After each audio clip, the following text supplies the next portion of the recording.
Кино маань шууд нэгэн бяцхан охин цаазаар ахуулах ёстой болсон байгаагаар эхэлнэ. Яагад гэж вэ? Тус охин хааны ихэд нанд гэдэг хаш зүйлтийг хагалсан учраас юм байна. Энэ бол дарангуйлагч хаан. Харин энэ бяцхан охин бол манай гол дүр болох Жаажав. Цэргүүд түүнийг чирч явхад охин хааныг 7 хоногийн дараа өгөж улс нь мөхөн шүдэ гэж бодсныг ягаад ч юм хаан сонсчихдаг. Түүнийг буцаан авчраад цэргүүдээс юу гэж хэлснийг нь сонссон уу? Гэхдээ цэргүүд нь мэдэж үгүй гэж хариулахад цэргийг хүртэл цаацлахаар болчихдог. Яанда. Тэгэд охин түүний зүйлтэйг улс мөхөх 7 хоногийн хугацаанд багтад засч өгнө гэж хэлэн ам гарч байгаа юм.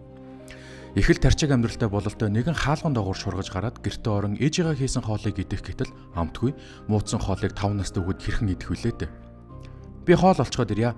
Та байж байгаарай гэж ээжтэй захин хоолны ирэлтэ гарлаа да. Гэтэл хааны бичгийн өрөөнд оччихдаг. Яагаад уг үйл явдлыг тодруулан яриад байна гэхээр урд нь хааны ууган хүү тус өргөн зөвшөөрлөг орсныхоо төлөө 1 сар орноосоо босож чадахгүй боллоо зодуулсан учраас юм. Хааны сугны ус буюу ахлах тайган нь охиныг нууцаар яв гэж зангаж охинч хааныг толгой дотроо угаасаа л өгөх юм чин толгойч нүвтг нь аргагүй. Баруунд үер бол дөрвөсөд бослог гаргана гэд бодож зогсдол үнэхээр л илч хэрэн баруунд үер гарсан.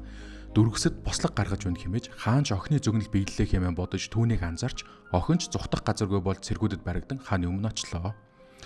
Хаан түүнийг хажуудаа дуудахад түүнийг зодох гэж байна хэмээн айж зогсдол түүнд ширээн дээрээ байсан буурцгноосоо өгөхөн дээр. Охинч түүнийг мэдээж дуртай наргагүй үдэж хаан тавгаар нөхөд дорхно өндөрчихнэ. Ингээд охиноос дээрх асуудлыг шийдэх арга асуухад хүүхдэл юмхон цадал нь хоол өгчхөө гэж байна. Хаанч түүнд өсч гинөө. Хоол идэхүү гэж асууж охин маань дагаж яван хаантай зоог барихаар болж байгаа нь. Ширээнээ сайхан хоосолж гэрсээ дүүргэж авчгаад ээжтэй хоол барьж чин яг идэх гэж байтал хааны татвар юм орж ирэн ёстой л дэрлэхэж гарч байна. Ордны галтогооноос хулгай хийсэн ээж хэн хоёрыг 30 удаа модорж анчих ёстой хэмээж шивгчнүүд нь чирч гарахын даваан дээр хаан орж ирж уур амьсгалыг зарцсан бүгдээс өгдөн. Гэтэл өөдөө шидсэн чулуу өөрийн толгой дээрээ гэдэг шиг тус татвар юм нь ордныхоо нэгэн цэрэгтэй явуулдаж байгааг охин мэдэж байсан бөгөөд тус бодлыг нь хаан сонсож тус цэргийг болон татвар эмийг нь өмгөөлсөн шивгчдийг 9 үерэн цааслахаар болоотхов. Тэгээч болоогүй татвар эмд нь тус зэрэгт өгөх гэж байсан цагтл явж таараад дээрлэх гэж орж ирсэн биш удмаараа цааслуулах ялан дуунаад чирэгдэд гараваа өрхий.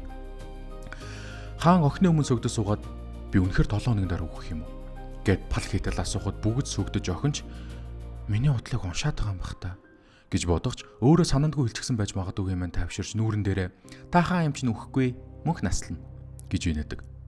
Гэхдээ байна. Тус охин уг нь гүнж юм байл л штэ. Ээж нь хааны татмар юм байсан ч хүйтэн ордонгийн хаягдмал газар гүтгэлгээр хоригдсон энэ үеж. Тэгэд л түүнийг тус газраас гарган байр суурьнд нь буцааж тавьж ордон хүртэл бэлэглэж охинд нь өөрөө эрдэм ном зааж сургахаар өдөр бүр бичгийн өрөөнд ирүүлэхээр боллоо доо.